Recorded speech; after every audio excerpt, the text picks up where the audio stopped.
আসসালামু আলাইকুম। আমাদের আগামীকালকে কিন্তু ইংলিশ ফার্স্ট ফর এক্সাম, কিন্তু আমরা অনেকে আছে যে আমাদের যে রাইটিং পার্ট এটা নিয়ে খুবই টেনশন আছে যে এই 40 মার্কস কিভাবে লিখবো, যদি পরীক্ষা কমন না আসে তাহলে কি করবো। আমরা অনেকে বাংলা লিখতে পারি না। তোমাদের জন্য হচ্ছে আজকের এই দুর্দান্ত ক্লাসটা। আজকের ক্লাসটা দেখাবো পরীক্ষা কমন আসুক বা না আসুক, তুমি একদম প্রত্যেকটা জিনিস বানিয়ে লিখে আসতে পারবা।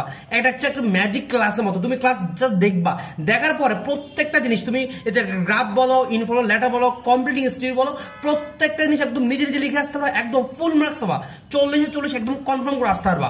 কারণ আমি যখন পরীক্ষা দিয়েছিলাম আমিও কিন্তু এই টেকনিকগুলো শেয়ার করে পরীক্ষা খাতায় আমিও কিন্তু হচ্ছে একদম ইংলিশের মধ্যে 94 মার্কস পেয়েছিলাম।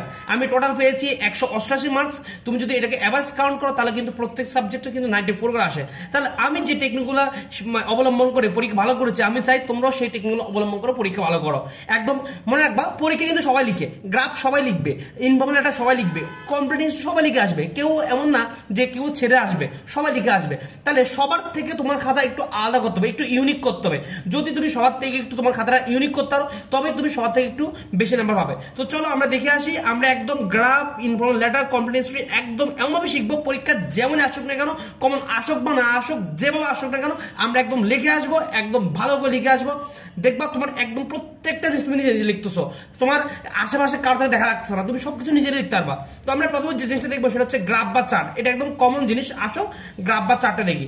আমরা অনেকে এই জিনিসটা ভয় পাই, ভাই গ্রাফ বা চার্ট হচ্ছে 150 ওয়ার্ড, 150 ওয়ার্ডে লিখবো কিনা। মনে রাখবো 150 ওয়ার্ড হচ্ছে মিনিমাম। অর্থাৎ তুমি কমপক্ষে তোমাকে 150 শব্দ লিখতে হবে। অনেকে এটা নিয়ে বলছো ভাই 150 লিখবো নাকি এর চেয়ে বেশি লিখবো, সেটা বলছে কমপক্ষে 150, কমপক্ষে 150। তুমি এর চেয়ে বেশি লিখো, কোনো সমস্যা নেই। তুমি 3 পেজ লিখো, 4 পেজ লিখো, 5 পেজ লিখো, কোনো ব্যাপার না। তবে ভাই তোমাকে সলিউশন দিব, সবচেয়ে পারফেক্ট হচ্ছে তুমি যদি পরীক্ষায় 4 থেকে 5 পেজ লিখে আসতে পারো, মিনিমাম তুমি 4 পেজ লিখে আসবা। অনেকে বলবে 150 ওয়ার্ড লিখে আসে, এটা হচ্ছে মিনিমাম, কমপক্ষে লিখবা। তো চলো আমরা গ্রাফ বা চার্ট কিভাবে বড় হবে, কিভাবে বড় করবো, শুরুটা কিভাবে করবো, একটু ইউনিক কিভাবে করবো, একটু খেয়াল করলে তুমি নিজে নিজে পারবা। আসো। আরেকটা তো বলে রাখি, তোমরা যারা এখনো ভাইয়ের চ্যানেলটা সাবস্ক্রাইব করো না, অবশ্যই ভাইয়ের চ্যানেলটা সাবস্ক্রাইব করে রাখবা। কারণ প্রতিনিয়ত হচ্ছে ভাই এই চ্যানেল থেকে তোমাদের জন্য সাজেশন দিয়ে যাচ্ছি পরীক্ষা কিভাবে একদম সহজেই তুমি লিখবা। তুমি এতদিন পড়ো নাই, এত বছর পড়ো নাই, কোনো সমস্যা না, জাস্ট এই ক্লাসগুলো দেখলে কিন্তু পরীক্ষা কিন্তু ফুল আনসার করে আসতে পারবা। সো ভাই বলছি অবশ্যই চ্যানেলটা সাবস্ক্রাইব করে রাখবা। আর তোমরা যারা এখনো হচ্ছে ভাইয়ার ফেসবুক পেজ এবং ফেসবুক গ্রুপে জয়েন হো নাই, ফেসবুকে গিয়ে দ্রুত মেডিজয় সার্চ দিয়ে হচ্ছে ফেসবুক পেজ এবং গ্রুপে জয়েন যাও। কারণ সবার আগে কিন্তু আমরা মেডিজয় ফেসবুক পেজ এবং গ্রুপের মধ্যে সাজেশন আপলোড করে থাকি। আর যারা সরাসরি ভাইয়ের সাথে কানেক্ট থাকতে চাচ্ছ তারা হচ্ছে ভাইয়াকে এই যে ফেসবুকে গিয়ে জয় স্যার লিখে সার্চ দিলে বাইরে একটা আইডি পাবা, সেখানে ভাইয়াকে নক দিলে ভাই হচ্ছে তোমাদেরকে স্পেশাল সাজেশন মেসেঞ্জার গ্রুপে অ্যাড করে দিব। তো ঠিক আছে, ঝটপট দ্রুত এই কাজটা করো। তো চলো আমরা প্রথমে গ্রাফ বা চার্ট দেখি। গ্রাফ বা চার্টে কিন্তু হুলস্থ নাম্বার, তোমার অনেক নাম্বার, 15 নাম্বার। ভাই 15 নাম্বারের জন্য ভাই তোমাকে যদি ইউনিক ভাবে না লিখো, ভিন্ন না লিখো, তাহলে তুমি কিভাবে বেশি নাম্বার পাবা? তোমাকে সবার মধ্যে একদম এভারেজ নাম্বার দিয়ে যাবে না। আমাদেরকে 15 মধ্যে মিনিমাম 12 বা 13 পাইতে হবে, 12 বা 13 পাইতে হবে। এই 12 বা 13 জন্য কিন্তু একটু ইউনিক ভাবে লিখতে হবে। আমরা গ্রাফ বা চার্ট শুরুতে কিভাবে শুরু করব? আমরা শুরু করব the graph shows that, the graph shows that. এরপরে তোমাকে পরীক্ষায় যে বিষয়টা দেওয়া থাকবে সেই বিষয়ের নামটা লিখে দিবা। তুমি প্রশ্নটা পড়লে বুঝবা আসলে এই গ্রাফ বা এই চার্টটা কোন টপিক নিয়ে লেখা হয়েছে, কোন টপিক নিয়ে তোমাকে লিখতে হবে, ওই বিষয়ে নামটা লিখে দিবা। এ হচ্ছে প্রথম কথা গ্রাফ বা চার্ট, যে দ্য গ্রাফ শোজ দ্যাট, এটা লিখে হচ্ছে বিষয়ের নামটা লিখবা। একদম সিম্পল, একদম সিম্পল। এরপর হচ্ছে তুমি একটু গ্যাপ দিবা, একটু কি দিবা, গ্যাপ দিবা। মনে রাখবা গ্রাফ বা চার্টে কিন্তু তুমি কয়েকটা প্যারা আগে লিখতে পারো, কোনো সমস্যা নেই। কয়েকটা প্যারা আগে লিখলে ভাইয়া লাভটা কি? মনে করো এবার তোমাকে একটা জিনিস বুঝাই, তুমি লিখছো এখানে, এটা লিখছো এখানে শেষ, তুমি একটু গ্যাপ দিছো, তাহলে কিন্তু তোমার এখান থেকে কিন্তু একটা জায়গায় স্পেস পাচ্ছ, ওই স্পেসে কিন্তু তোমার আসলে লেখাও লিখতে হচ্ছে না। তাহলে মনে করো তুমি এই স্পেসে যে লেখাও লিখবা সেগুলো নিচে দিয়ে চলে আসতেছে, তাহলে কিন্তু তোমার গ্রাফ বা চার্টটা অটোমেটিক বড় হচ্ছে। এগুলো হচ্ছে টেকনিক, এগুলো হচ্ছে কি টেকনিক।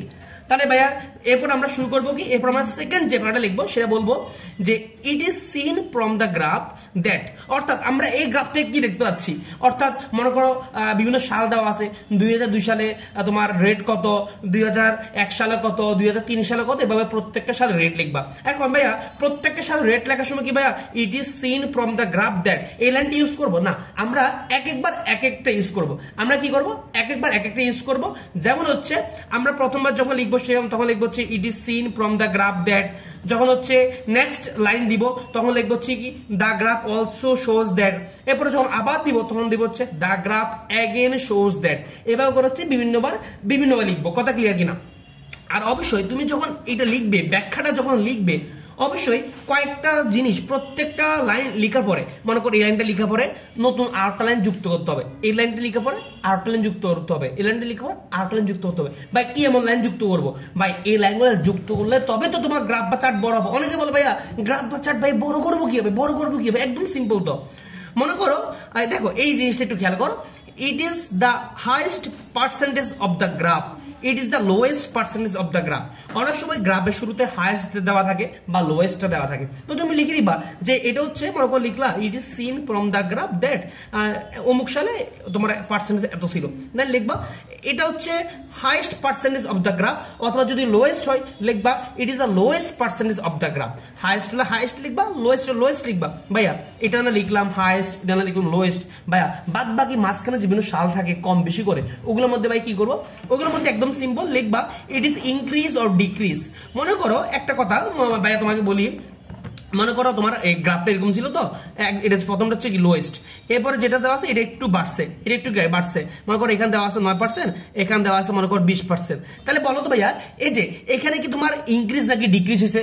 এখানে 9 ছিল, এখানে হচ্ছে 20%, তাহলে দেখো 9 থেকে 20 হয়ে গেছে, তাহলে এটা কি বলো, এটাকে কি বলে? ইনক্রিজ, বৃদ্ধি। যদি কমতো 9 থেকে কম হইতো, মনে করো এখানে 8 আছে বা 7 আছে, তখন কি বলতাম? তখন বলতাম ডিক্রিজ। কত ক্লিয়ার কিনা? তাহলে আমরা কিন্তু এই লাইনটা অ্যাড করতে পারবো যে it is increase or decrease from the last year, অর্থাৎ এটা হয় ইনক্রিজ হলো না হয় ডিক্রিজ হলো বিগত বছর থেকে। কত ক্লিয়ার কিনা? এভাবে লিখতে হয় রে ভাই, এভাবে লিখতে হয় প্রত্যেকটা সাল, এভাবে ব্যাখ্যা করে লিখবা, দেখবা প্রচুর বড় হবে, প্রচুর বড় হবে। এরপর আসো এভাবে কি করবো, এভাবে কি করবো, এরপর আসো, এরপর অবশ্যই আমাদেরকে একটু এটা লিখতে হবে finally the graph shows that, একদম লাস্টের দিকে finally the graph shows that some one to increase and some one two decrease of লিখে এরপর আবার বিষয় নামটা লিখে দিবা, সাবজেক্ট লিখে দিবা, এটা একদম সবার লাস্টে, সবার লাস্টে। তবে ভাইয়া আমি যদি আর একটু বড় করতে চাই তখন কি করব? তখন অবশ্যই এই লাইনটা লেখার আগে, এই লাইনটা লেখার আগে তুমি কয়েকটা লাইন লিখতে পারো, সেটা হচ্ছে নিজের মতামত। একটা গ্রাফ দেওয়া থাকে, একটা পাই চার্ট দেওয়া থাকে, তুমি ওইটা থেকে কি বুঝলা, কি মতামত দিবা, এখান থেকে মানে তোমার মতামতটা কি, তুমি কি বলবা, তুমি কি শিখতে পারছো। এই যে যেমন ভাই একটা তোমাকে এক্সাম্পল দেখাই, মনে করো আরো বড় করার জন্য চাইলে একটা নিজের মতামত দিতে পারো। কিভাবে? যেমন ভাই তোমাদেরকে একটা সিম্পল বা একটা এক্সাম্পল দেখাই দিই। যেমন যদি তোমার যেটা দেওয়া থাকবে পরীক্ষা প্রশ্ন, সেটা যদি সমস্যামূলক হয়, প্রবলেমমূলক হয়, তখন কি করবা? তখন মনে করো পরীক্ষা দেওয়া আছে লিটারেসি রেট অথবা population growth rate, environment pollution, air pollution, water pollution, এরকম যদি লাইনগুলো দেওয়া থাকে, এরকম যদি টপিক দেওয়া থাকে, তাহলে মনে করো তুমি হচ্ছে এই লাইনটা একদম লাস্ট ফিনিশিং লাইনটা দেওয়ার আগে এরকম একটা নিজের মতামত অ্যাড করে দিতে পারো। এই যে এরকম একটা নিজের মতামত অ্যাড করে দিতে পারো, এরকম একটা নিজের মতামত কি করতে পারো, অ্যাড করে দিতে পারো। যেমন ভাইয়া তোমাদেরকে দেখাই দিই, এই যে একটু খেয়াল করো, this is therefore this problem must be solved in any way, যেভাবে হোক এই প্রবলেমটা সলভ করতে হবে, and it is high time we solve it, এটাই একটা উপযুক্ত সময় এই সমস্যাটা সলভ করা। But it is not possible for the government to solve this problem in single hand, কিন্তু সরকারের পক্ষে এক হাতে এই প্রবলেমটা সলভ করা সম্ভব না। We all must come forward, আমাদের সবাইকে এগিয়ে আসতে হবে টু হেল্প দ্য গভর্নমেন্টকে সাহায্য করতে, so that government easily solve this problem, যাতে গভর্নমেন্ট হচ্ছে কি ইজিলি এই প্রবলেমটা সলভ করতে পারে। So necessary steps must be taken immediately, যা যা স্টেপ নেওয়া দরকার নিবা। লাস্টে একটা এখানে লিখে দিলা যেখানে মানে কারা কারা ভূমিকা রাখতে পারে, যেমন রেডিও, টেলিভিশন, নিউজ পেপার, এরা কিন্তু হচ্ছে আমাদের এদিকে ভূমিকা রাখতে পারে, চারদিকে মানে প্রচার প্ররোচনা মানে প্রচার টচার করে একটা ভালো একটা ভূমিকা রাখতে পারে। তাহলে ভাই এইভাবে হচ্ছে নিজের মতামত, এই যে একটা আমি নিজের মতামত দিয়ে দিলাম ভাই, তোমাদেরকে একটা ডেমো দিলাম, সেটা হচ্ছে এটা হচ্ছে কি সমস্যামূলক। পরীক্ষা যখন তোমাকে বলবো যে সমস্যামূলক এই টপিকগুলো দেওয়া থাকবে, তখন তুমি চাইলে হচ্ছে কি সুন্দর করে এটা লিখে দিতে পারো। টিচার বুঝবো না তুমি যেটা মুখস্থ করে আসছো, টিচার বুঝবে তুমি নিজের মাথা ব্রেন খাটা লিখছো, তখন টিচার কিন্তু তোমাকে প্রচুর নাম্বার দিবে, প্রচুর নাম্বার দিবে। কথা ক্লিয়ার কিনা? চেষ্টা করো প্রত্যেকটা গ্রাফ বা প্রত্যেকটা চার্ট যাই লেখা না কেন, প্রত্যেকটা গ্রাফ লেখার সময় অবশ্যই অবশ্যই নিজের একটা মতামত দেওয়ার জন্য। এই যে লাস্টে যে একটা ফিনিশিং লাইন দিই, লাস্টে যে একটা আমরা ফিনিশিং লাইন দিই, এই ফিনিশিং লাইনের আগে একটা নিজের মতামত দিয়ে দিবা, দেখবা পরীক্ষায় ভালো একটা নাম্বার পাবা, পরীক্ষায় ভালো একটা নাম্বার পাবা, সেরা একটা নাম্বার পাবা, 12 নাচতে নাচতে দিয়ে দিবে। এমনও হবে যদি তুমি কাটাছেনা না করো, একটু সুন্দর করে ফুটিয়ে তুলতে পারো সবকিছু, দেখবা একদম ফুল মার্কস পেয়ে যাবা, 15 মধ্যে 14 পেয়ে যাবা, কোনো ব্যাপার না, কোনো ব্যাপার। বোর্ডে কিন্তু প্রচুর নাম্বার দেয় ভাই, আমি যদি নিজের নাম্বার পেয়ে আসতে পারি তাহলে তুমি কেন পাবা? অবশ্যই পাবা, একটু ইউনিক হইতে হবে। এই যে ইউনিক, এভাবে তোমাকে কেউ দেখাবে না, এভাবে তোমাকে কেউ দেখাবে না ভাই, আবার বলতেছি এভাবে কেউ দেখে না। আর তোমরা যারা এখন হচ্ছে আমাদের ফেসবুক পেজ পেজ এবং গ্রুপে যুক্ত নাই, ফেসবুকে গিয়ে দ্রুত মেডিজয় লিখে সার্চ দিয়ে পেজ এবং গ্রুপের সাথে কানেক্ট হয়ে যাও, কারণ আমরা সবার আগে ওইখানেই সার্চগুলো আপলোড করে থাকি। আর বাইরের থেকে বিভিন্ন তোমার সমস্যাগুলো সলভ করার জন্য বা বাইরের সাথে কথা বলার জন্য ফেসবুক আইডিতে গিয়ে জয় স্যার লিখে সার্চ দিলে, মানে তুমি ফেসবুক গিয়ে জয় স্যার লিখে সার্চ দিও, দেন এই আইডিতে মেসেজ দিলে বা তোমাকে আমাদের মেসেঞ্জার গ্রুপে অ্যাড করে দিব একদম ফ্রিতে, একদম ফ্রিতে তোমাদেরকে ইনশাল্লাহ বাই হেল্প করার চেষ্টা করছি, একদম ফ্রিতে হেল্প করছি ইনশাল্লাহ। তাহলে এই হচ্ছে গ্রাফ বা চার্ট, ক্লিয়ার পরীক্ষা আসলে পারবা। আর ভাইয়া এই ছবিগুলো হচ্ছে আমাদের ফেসবুক পেজ বা গ্রুপে দিয়ে দিব, তোমরা যারা পাবা না হচ্ছে ভাইয়ের ফেসবুক পেজ যেটা মেডিজয়, সেখানে গিয়ে ভাইকে একটা নক দিবা যে ভাই আমাদেরকে হচ্ছে ভাইয়া যা যা পড়াইছেন এগুলো একটু ছবি দিয়ে দেন বা পিডিএফ দিয়ে দেন, ভাই দিয়ে দিব ইনশাল্লাহ। এখন আসবে ভাই ইনফর্মাল লেটারটা ভাই কি করতে হবে, ভাই ইনফর্মাল লেটার কি করতে হবে, পোলাবাইন ভাই কেন যে ভয় পায় এই ইনফর্মাল লেটারটাকে, এবং পোলাবাইন একটা মানে একটা ভালো একটা মানে কি বলো তোমার একটা আইডিয়া নিয়ে বসে আছে যে ভাই ইনফর্মাল লেটার 2 পৃষ্ঠা লিখতে হয়, ভাই 1 পৃষ্ঠা লিখতে হয়। আর ভাই তোমার কে বললো যে ইনফর্মাল লেটার 2 পৃষ্ঠা 1 পৃষ্ঠা লিখতে হয়? ভাই তোমাকে বলি জিনিসটা ব্যাপারটা এরকম না, 2 পৃষ্ঠা 1 পৃষ্ঠার মধ্যে ইনফর্মাল লেটার লিখে ফেলতে হবে। তোমার ইনফর্মাল লেটার হচ্ছে 10 মার্কস। হ্যাঁ, তো ভাইয়া এটা ভাই বলি, এটা নির্দিষ্ট কোনো তোমার তুমি কতটুকু লিখবা নির্দিষ্ট কোনো আসলে সীমা রেখা নাই। তুমি এটা হচ্ছে বাম পেজ থেকে শুরু করো, পরীক্ষা অলওয়েজ তোমার যেটা বাম পেজ থেকে শুরু করে তুমি যা ইচ্ছা লিখতে পারো, কোনো সমস্যা নেই ভাই। এটা তুমি তোমার মনের কথা লিখবা, তুমি তোমার বন্ধুদের চিঠি লিখবা, এটা কি ভাই আরেকজন তোমাকে একটা লিমিট দিয়ে দিবে যে ভাই 2 পেজের মধ্যে লিখ, 1 পেজের মধ্যে লিখ? ব্যাপারটা এরকম না, তুমি 3 পেজ 4 পেজ 5 পেজ যা লিখতে সমস্যা নেই। অনেকে বলে যে 2 পেজ, ভাই বলবো না, একদম মিনিমাম হচ্ছে 4 পেজ লিখার চেষ্টা করবা, মিনিমাম 4 পেজ লিখার চেষ্টা করবা, ভাই কিভাবে 4 পেজ লিখতে হবে সেটা ভাই শিখিয়ে দিব, ভাই এত বড় কিভাবে লিখবো ভাই সেটা শিখিয়ে দিব। আসো ইনফর্মাল লেটার প্রথমে কি করতে হবে, প্রথমে হচ্ছে ভাইয়া একটা ডেমো দেখা দিচ্ছি, তুমি জাস্ট এটা ফলো করবা, শুরুটা এভাবে করবা একদম ইউনিক স্টাইলে, সবার থেকে ভিন্নভাবে শুরু করবা, দেখবা পরীক্ষা কিন্তু সবার থেকে টিচার তোমাকে ভিন্নভাবে নাম্বার দিবে। ভাই সবাই যদি সেম ভাবে লিখে সবাইকে তো ভাই সেম নাম্বারে দিবে, কিন্তু তুমি যদি একটু ভিন্নভাবে লিখো অবশ্যই তোমাকে ভিন্ন নাম্বার দিবে, একটু বেশি নাম্বার দিবে, ঠিক না? প্রথম হচ্ছে তুমি ঠিকানা এবং তারিখ দিয়ে দিবা, যেন আমার বাসার কোতোয়ালি চট্টগ্রাম, আমি সেটা দিয়ে দিলাম, তারিখ দিয়ে দিলাম। অবশ্যই তোমার খেয়াল রাখবা তোমার পরীক্ষার প্রশ্নে কোনো ঠিকানা দেওয়া থাকে কিনা সে একটু খেয়াল রাখবা। এরপর ডিআর দিয়ে যার কাছে লিখবা, বন্ধু বা যার কাছে লিখবা তার নামটা দিয়ে দিবা, পরীক্ষার সময় কোশ্চেনে নামটা দেওয়া থাকে, একটু খেয়াল রাখবা। এরপর ভাইয়া দেখায়, এরপর হচ্ছে এই ফরম্যাটটা ইউজ করবা, এটা একদম খুবই স্ট্যান্ডার্ড একটা ফরম্যাট, খুবই একদম জোস একটা ফরম্যাট। অনেক হচ্ছে how are you, I am fine, এইসব বাক্যা সাইক্কা লাইন দিয়ে শুরু করে। আর ভাই তুই কি ভাই ক্লাস 1 তে পড়ো, যেগুলো দিয়ে শুরু করবি একটু ইউনিক স্টাইল লিখতে হবে। আসো তার মানে কেউ শুরু করতে পারি, I hope you are well by the grace of Almighty Allah, আশা করি আল্লাহর রহমতে তুমি ভালো আছো, বা শুরু করতে পারি। I have receive you letter just now, আমি মাত্র তোমার লেটারটা রিসিভ করেছি, and thank you very much for your sweet নোটের জন্য তোমাকে খুবই ধন্যবাদ। In you letter you wanted to know, তোমার লেটারে তুমি আমার কাছ থেকে জানতে চেয়েছো, এটা লেখার পরে পরীক্ষা যে বিষয়টা লিখতে মানে জানতে চাইছে, হয়তো বা তোমার রেজাল্ট সম্পর্কে বা তোমার কোন একটা বিষয় সম্পর্কে, যেটা পরীক্ষার কোশ্চেনে যে সাবজেক্ট বা যে বিষয়টা দেওয়া থাকবে ওটা লিখবা।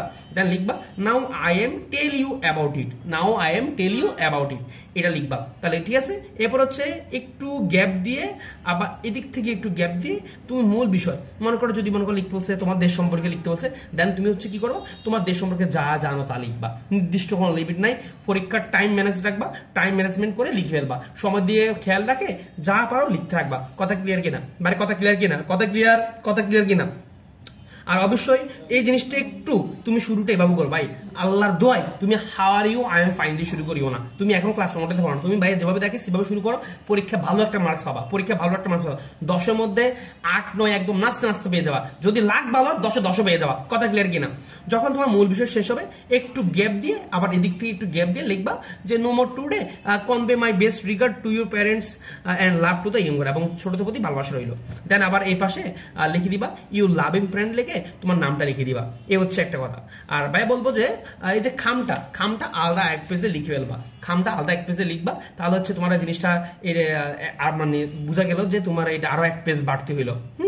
হ্যাঁ, মনে করো তুমি শুরু করলা 3 পেজের মধ্যে, তুমি তোমার মেন কথা লিখলা, 4 নম্বর পেজের মধ্যে খামটা লিখে দিলা। অনেকে খামটা লিখতে পারো না, স্টাম্প লিখবা, এ পাশে প্রম লিখবা, এ পাশে টু লিখবা। প্রম মানে হচ্ছে কি, এখানে নিজের নাম দিবা এবং নিজের ঠিকানা দিবা।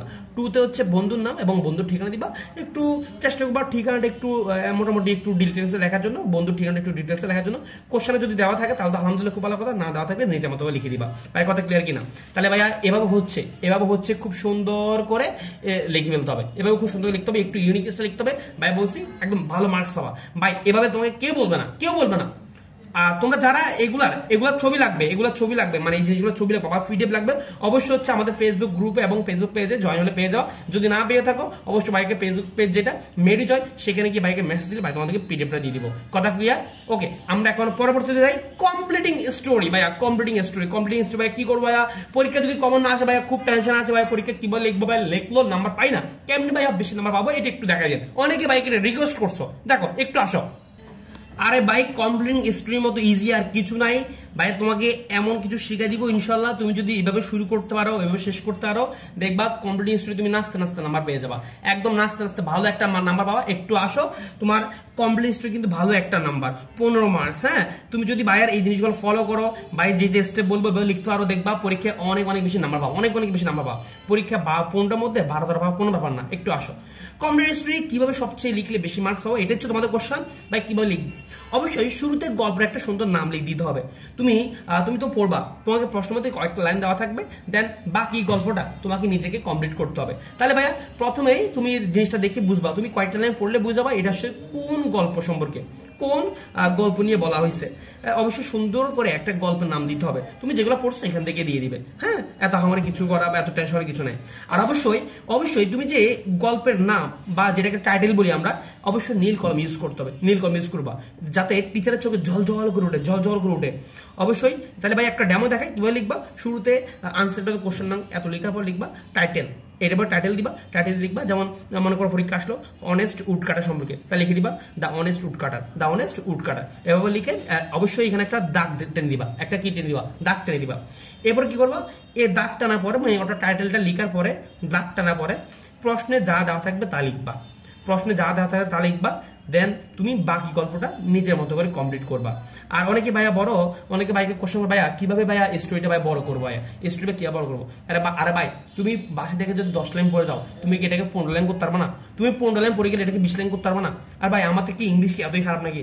আর তোমাকে বোর্ড এক্সামে একদম লাইন বা লাইন, ওয়ার্ড বাই ওয়ার্ড এভাবে পড়ে দেখে না, অনেকে বলো ভাই একদম লাইন বা লাইন, ওয়ার্ড বাই ওয়ার্ড দেখবে কিনা? না ভাই এত টাইম নাই তো, প্রচুর খাতা, তোমার একজন খাতা নিয়ে মনে বসে থাকবে না, প্রচুর খাতা কাটতে হবে। এভাবে গরুর মতো দেখে নাম্বার দিয়ে যায়, ভাই বোর্ড এক্সামে যারা টিচার আছে ওনাদের সাথে ভাই বসছি, ওনাদের খাতাও দেখছি, ওনাদের খাতা স্টল দেখছি তো ভাই, ওনারা কিভাবে খাতা কাটে, কিভাবে খাতা মার্কিং করে, ভাই নিজের চোখে দেখছি, নিজে বসে দেখছি। তো এত প্যারানোর কিছু নাই, ভাইয়া বলছি তুমি যদি 5 লাইন শিখো এটাকে 10 লাইন করবা, 10 লাইন শিখে এটাকে 20 লাইন করবা, কোনো ব্যাপার না। কথা ক্লিয়ার কিনা? প্রয়োজনে না পারলে একটু বন্ধুদের থেকে হেল্প নিবা। ভাই বোর্ড এক্সাম তো লিখে আসতে হবে, নাম্বার পেতে হবে। কথা ক্লিয়ার কিনা? ওকে। আর এটা তো মনে হয় 5 নাম্বার যে পয়েন্ট সেটা হচ্ছে কয়েক প্যারা ভাগ করে লিখবা। কয়েক প্যারা ভাগ করে লিখলে কি সুবিধা সেটা তো একটু আগে বললাম, যে তোমার আসলে লেখাটা অনেক বড় হয়ে যায়, কারণ তুমি একটা গ্যাপ দিচ্ছ, ওইখানে কোনো লেখা লিখতে হচ্ছে না, তাহলে ওই লেখাটা নিচের দিকে চলে আসতেছে, তাহলে কিন্তু জিনিসটা যদি পরীক্ষা যদি এখানে শেষ হওয়ার কথা, শেষ হবে হচ্ছে তোমার এখানে, তাহলে জিনিসটা বড় হচ্ছে না। এই জন্য ভাই বলি কয়েক প্যারা ভাগ করে লিখবা, কারণ গল্প কয়েক প্যারা ভাগ করে লিখতে হয়, কয়েক প্যারা ভাগ করে লিখে যায়, কোনো সমস্যা নাই। ওকে, আর চেষ্টা করবো অবশ্যই কমপ্লিটিং স্টোরিটা কমপক্ষে 4 থেকে 5 পেজ লেখার জন্য। ভাই যেটা বললাম 10 লাইন শিখলে 15-16 লেখা কোনো ব্যাপার না, 15 লাইন শিখলে 20-25 লাইন লেখা কোনো ব্যাপার না, একটু চেষ্টা করলে পারবা। কিন্তু কমপক্ষে 4 থেকে 5 পেজ লিখবা, সর্বশেষ একটা মোরাল দিবা, গল্পের শেষে একটা কি দিবা, মোরাল দিবা, এবং মোরালটা নীল কলম দিয়ে লিখবা। মোরাল মানে হচ্ছে এই বাক্যের নীতি বাক্যটা কি, নীতি কথা কি, মেন কথা কি, এই বাক্যের মেন থিমটা কি, তুমি কি শিখতে পারলা। তুমি হচ্ছে এই গল্প থেকে যারা হচ্ছে এই গল্পটা পড়বে তাদেরকে মানে আসলে তুমি কি শিখে যাচ্ছ। যেমন আমরা যেখানে শুরু করলাম কি, দ্য অনেস্ট উড কাটার, তাহলে এটা মোরাল কি হবে? এটা মোরাল হবে honesty is the best policy. এভাবে করে প্রত্যেকটা গল্পে মোরাল দিতে হয়। ভাই তুমি যদি টাইটেল এবং মোরাল না দাও তুমি কোনো ফুল মার্কস পাবে না, এটার জন্য হচ্ছে তোমাকে মার্কস কাটবে। তুমি কি চাও তোমার মার্কসটা কাটি ফেলতে, মার্কসটা নিয়ে যেতে? না, তুমি চাও না। অবশ্যই হচ্ছে টাইটেল দিবা, চেষ্টা করবো হচ্ছে মোরাল দিয়ে, মোরালটা হচ্ছে নীল কলম দিয়ে লিখবা। তাহলে ভাই যেভাবে বললাম এভাবে যদি তুমি লিখতে পারো কমপ্লিটিং স্টোরি, ভাই যে স্টেপগুলো বললাম এই স্টেপগুলো অবশ্যই মাথায় রেখে লিখবা, ইনশাআল্লাহ দেখবা পরীক্ষা বেস্ট মার্কস পাবা। আর অবশ্যই হচ্ছে ভাই কিন্তু প্রতিনিয়ত হচ্ছে তোমাদেরকে একদম সাজেশন দিয়ে যাচ্ছি। আর অবশ্যই যে স্টোরি কি পড়তে হবে, ইনফর্মাল লেটার কি পড়তে হবে, তারপর হচ্ছে ভাইয়া গ্রাফ চার্ট কোনটা মানে একবার রিভাইজ করে যাবা শেষ মুহূর্তে। অবশ্যই আমাদের চ্যানেল ভিডিও দেওয়া আছে, একটু চ্যানেলটা চেক করলে পেয়ে যাবা, একটু আমাদের ইউটিউব চ্যানেলটা চেক করলে পেয়ে যাবা, বা ফেসবুক পেজ বা গ্রুপেও কিন্তু আছে এগুলা, ঠিক আছে। আর যারা এখন হচ্ছে আমাদের ফেসবুক পেজ বা গ্রুপে জয়েন হওয়া নাই, দ্রুত মেডিজো লিখে সার্চ দিয়ে জয়েন হয়ে যাও। আমাদের মেসেঞ্জার গ্রুপে অ্যাড হওয়ার জন্য সরাসরি হচ্ছে জয় স্যারের আইডিতে জয় স্যার লিখে তুমি সার্চ দিবা, দেন ওই আইডিতে মেসেজ দেবে, ভাই তোমাকে মেসেঞ্জার গ্রুপে অ্যাড করে দিব। অসংখ্য স্টুডেন্ট আমাদেরকে হেল্প দিচ্ছে, তাহলে তুমি কেন হেল্প নিবা না? নিয়ে পেলো, পরীক্ষা তো ভালো করতে হবে, ঠিক আছে? তো অবশ্যই এই চ্যানেলটা একটু সাবস্ক্রাইব করে রাখো, আর অবশ্যই ভিডিওতে একটা লাইক দিয়ে সবার কাছে ছড়িয়ে দিবা। ইনশাল্লাহ পরীক্ষা ভালো হবে, টেনশনের কিছু নাই। বোর্ড পরীক্ষা একদম সিম্পল, একদম সহজ, আহামরি কঠিন হবে না। আর অবশ্যই তোমাদের যদি আর কোনো কোশ্চেন থাকে বা কোনো টপিকের সমস্যা থাকে, ভাইকে ঝটপট কমেন্ট করে জানাও, ভাইয়া দ্রুত একটা সমাধান দেওয়ার চেষ্টা করবো। তো সব ভালো থাকো, সুস্থ থাকো, আল্লাহ হাফেজ।